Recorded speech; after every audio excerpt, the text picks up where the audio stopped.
Well, alright, I'm making tombstones out of this 1.5-inch insulation foam. Now the hard part was cutting it, but I figured, hey, I got an X-Acto knife, heated it up, and while I was wearing a mask, I was able to cut into the foam nice and smoothly. Now, all of them will be different in some cases, and of course you might make a few mistakes here and there, but don't worry about it. You can utilize those mistakes to give character and detail to the tombstone that you are creating right here. So with the outside barrel of the soldering iron, you're just going to glide across the edges there, the corner edge of the tombstone, just to smooth it out.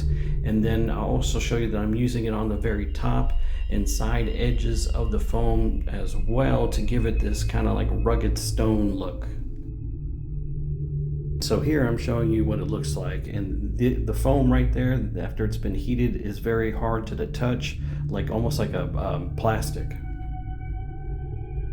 And then here I'm actually doing the detailed cracks into the foam itself, but you have to be careful here because if your soldering iron is too hot, it's going to go too deep. So make sure you do it lightly as you're going. You might have to go over it a few times in order to get the correct depth that you're looking for.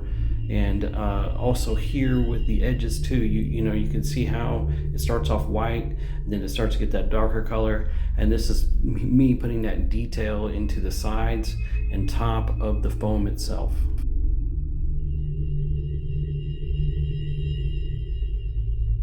This is important because I'm doing a base coat and I'm actually using a home latex paint, the latex paint that you would put on your house. And I'm just going to go ahead and put this as a base coat for the coloring. Now this is one I had purchased a while back from Walmart, and it's called UFO, and it goes on as a light gray, as you can see here, but when it dries it's definitely a lot darker. Now here I just took some acrylic black paint and went into all the cracks and edges and lettering, even the little, you know, pit holes that I have inside there on the foam itself. I had to go ahead and color these in with just a black acrylic paint. And as you can tell, with some of that excess, I was just wiping it down or wiping it up. Never to the side though, because I wanted this to add to the effect when I'm going to go and start doing the weathering painting part of it, in which that weathering part is that as I'm doing it, is giving off horizontal lines on the foam itself.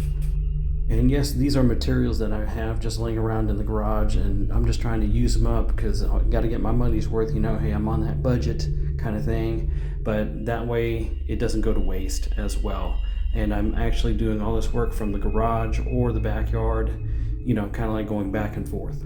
So the weather technique I'm using here is black acrylic paint mixed in with some water in a spray bottle. And then afterwards, I'm going to go ahead and use 2 different color spray paints to put on there to add to the effect of the like mold and mildew growing on it, that kind of thing. So for one of the tombstones, I was looking at making a base for it, and so to adhere this foam together, I figured out, hey, I'm just going to go ahead and use a black RTV adhesive sealant. That's what I had laying around in the garage, and this actually worked perfectly in bonding the pieces together. Of course, I let it sit overnight so that way it fully cures and it wouldn't give me any issues as I proceeded to go ahead and paint it. Now you can use some regular silicone latex caulk or something like that that's paintable, which that will work as well. It won't dissolve the styrofoam, so that's a good thing. And these are the actual paints that I was using and brands, and that clear coat there is definitely needed for covering all of the acrylic paint. Now this was the best idea in utilizing the chopsticks to really give some strength to the tombstone that's going to be inserted on top, and also using the black RTV adhesive to bond it all together. Now as you can see here, this is also the base coat that's been put on the styrofoam pieces here, and then I had to go back out and weather it and then use the spray paints on top of it. And it's a good thing to have that latex paint because it actually protects that styrofoam. And here it is, man. This is how it turned out. Did a little bit more weathering to the 2 pieces to make sure they're incorporated and that they work together. And then finishing off of the rest of the detail of how I wanted it to look with some of that weathering that I did. And of course, after I was done and I let it dry, I did spray this with a little bit of that clear coat as well. Now that will protect the way it looks, and that way I know it'll last for a long time. And yes, all of you, I'm pretty sure you saw all the names that were up there. Old Man Foley, Ed Harley, that all refers to Pumpkinhead the movie, of course, and that's what I was basing these on.